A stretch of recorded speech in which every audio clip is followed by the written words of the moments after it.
Écoutez, j'aimerais vous remercier pour cette opportunité de vous interviewer. Vous savez combien cela est important pour moi. Oui, je le sais. Mais soyez bref. Je suis une personne très occupée. Alors, j'ai seulement quelques questions ici. Je vais utiliser un enregistreur pour... Non, je préfère que vous ne le fassiez pas. Bon, d'accord. Je vais juste le garder. Ok. Je vais juste le garder.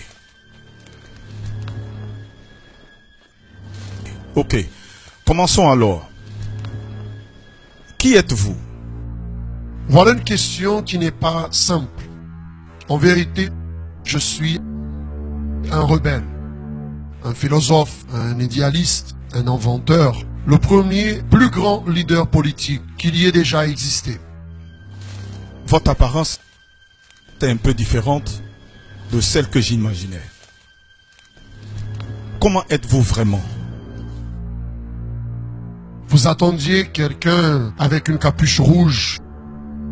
Je ne suis pas comme vous, les êtres humains, qui sont coincés dans ce corps matériel. J'appartiens à un autre plan de matière et je peux me présenter de la manière que je veux.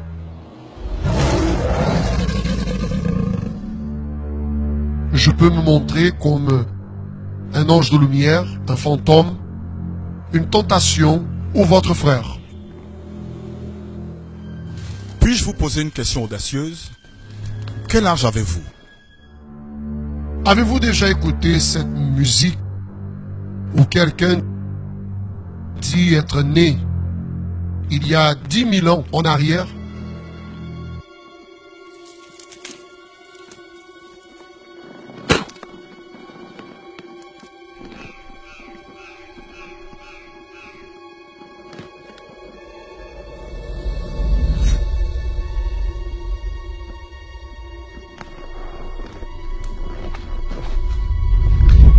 Ce quelqu'un, c'est moi. Vous fumez? Qui pensez-vous qui a inventé ceci? Excusez-moi, mais comment puis-je savoir que vous ne me mentez pas? N'êtes-vous pas le père du mensonge? Vous lisez la Bible, jeune homme? Non, non. Oui, je sais que vous ne le faites pas. C'est juste une question rhétorique. Les gens exagèrent un peu les choses à mon sujet. Une bonne partie de ce que je dis est vrai. Cependant, discerner la vérité du mensonge, cela vous revient à vous les êtres humains. C'est vous qui choisissez en qui vous voulez croire. Quelle est votre origine? C'est-à-dire, d'où venez-vous? C'est une longue histoire. Mais je suis un gars intelligent. Il suffit de dire que nous deux, nous sommes enfants d'un même père. Des milliers d'années en arrière, j'occupais un poste très important, une position distinguée. Et alors, j'en ai voulu devenir le chef. J'ai fait ma campagne, vous le savez, de politique. Mais cela n'a pas marché. Et du fait d'avoir brisé toutes les règles, moi et mes alliés, nous avons été expulsés de notre père. Nous avons fini ici, sur la terre. Alors, c'est-à-dire qu'il y a d'autres semblables à vous ici? Tellement que vous n'imaginez pas. Des milliers et des milliers.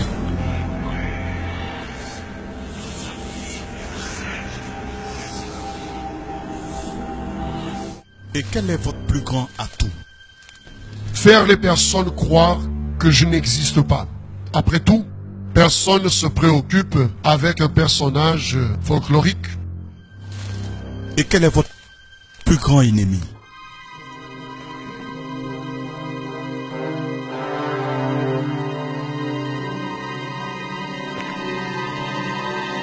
Le Fils.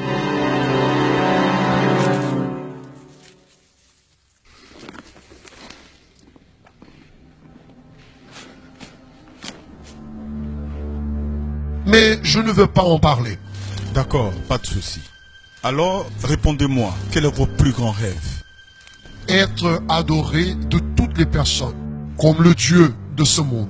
Pensez-vous vraiment que les personnes vont-elles vous adorer, vous, comme un Dieu? Elles le font déjà. Elles pensent qu'elles adorent Dieu, mais elles adorent de la façon qu'elles le veulent, ou alors elles adorent les choses que j'ai inventées. Mais ni tous sont ainsi. Il y a une petite bande d'individus spéciaux que c'est difficile. Continuez. Quelles sont vos stratégies pour réussir cette adoration? Voyez bien, cette adoration n'est pas toujours très claire. Il suffit que quelqu'un se dévie un peu de la vérité et voilà, automatiquement, il devient mon serviteur. Comment ça? Expliquez. J'ai un abordage différent à chaque type de personne.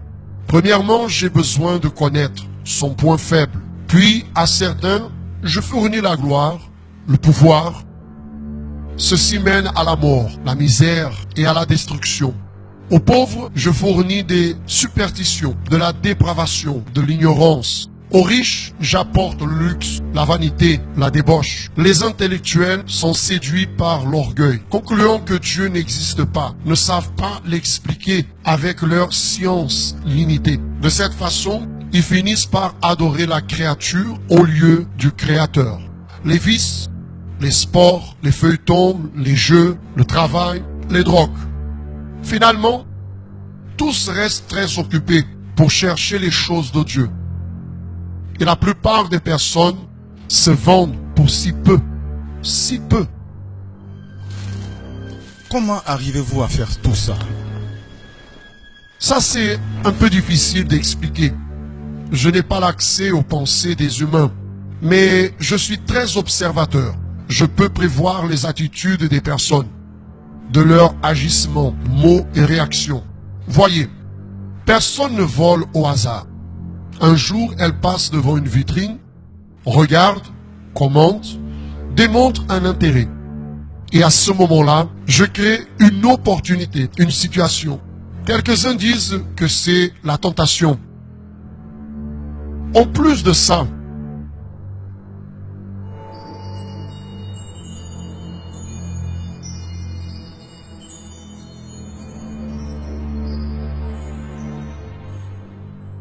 je peux manipuler les éléments de ce monde à mon bel plaisir.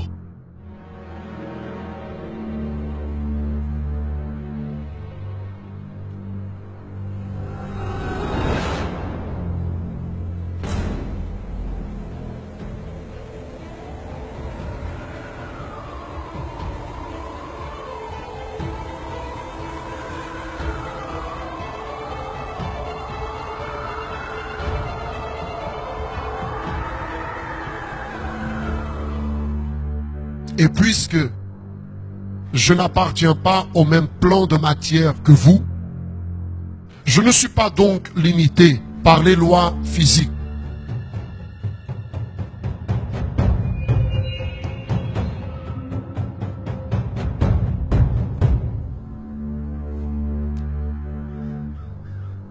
Pour moi, il n'existe pas de mur. Je peux voyager plus vite que la lumière et reproduit parfaitement la voix de quiconque qui ait déjà vécu sur cette terre. D'ailleurs, l'imitation, c'est un de mes trucs préférés. Presque tout le monde tombe au piège. Créer des choses, vous le pouvez? Je ne peux pas créer la vie, seulement la vôtre.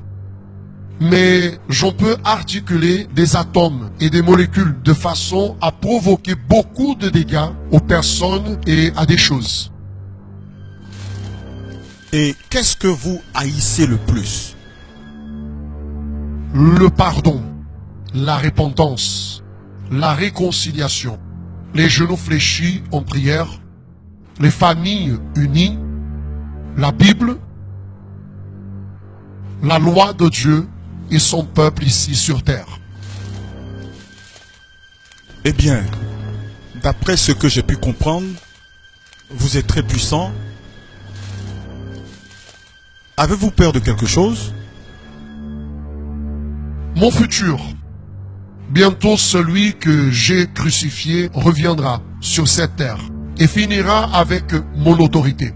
Je sais qu'il n'y aura pas d'issue et qu'après, je serai détruit. Cela que j'essaie d'entraîner le plus grand nombre de personnes avec moi. C'est la seule façon de blesser le cœur de Dieu.